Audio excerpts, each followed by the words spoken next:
You've heard of Ivan the Terrible, right? Russia's first Tsar, legendary for his, well, terrible temper. But one of his most terrible moments wasn't on the battlefield. It was in his DMs. Or, the 16th century equivalent. Very angry letters. His target? None other than Queen Elizabeth I of England. See, Ivan was lonely and a bit paranoid. He thought, I know, I'll make an alliance with England. We'll have free trade, mutual defense, and, just in case my own people try to overthrow me, I'll have a safe place to crash in England. He even hinted at marriage, which Elizabeth, the famous Virgin Queen, was not interested in. For years they wrote back and forth. Ivan would write these long, passionate letters, and Elizabeth would respond with polite, professional, let's just talk about trade, replies. Finally, Ivan snapped. He had been well and truly ghosted. In 1570, he grabbed his quill and wrote one of the most unhinged, royally petty letters in all of history. He didn't just say, I'm upset. He went on a full-blown rant. He wrote, and I'm paraphrasing a bit, I thought you were a true sovereign in your own country, but I see that you are being ruled by trading peasants, her merchants, who don't care about our alliance. But here comes the best part. He finished his rant with the ultimate 16th century insult. He called her a pospolita devitsa, which basically translates to a common maiden or an unmarried girl. That's right. The Tsar of all Russia threw a diplomatic tantrum and essentially told the Queen of England, you're not a real queen, and you're just some single lady. Unsurprisingly, Anglo-Russian relations got a bit frosty after that, even for Russia.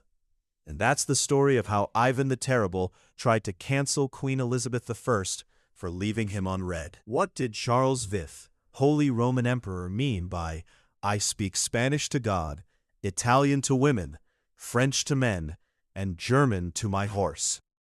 Charles V, 1500 to 1558, was suggesting that a particular language was best suited to particular use.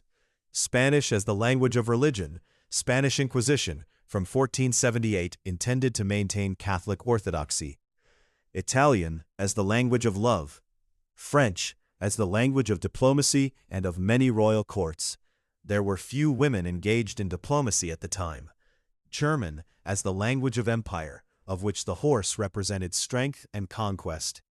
The Holy Roman Empire was held in conjunction with the rule of the Kingdom of Germany, later referred to as the First Reich. There are a plethora of variations, attributed to many others, from Voltaire to Frederick of Prussia.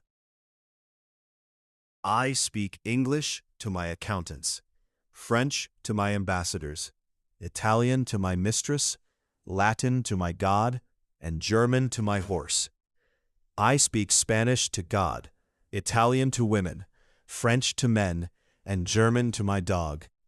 A gentleman speaks to his wife in English, his lover in French, his banker in Dutch, his tailor in Italian, his saddlemaker in Spanish, and his horse in German. And this little gem that I heard when I lived in Switzerland, highlighting the best of each nation. What is European heaven?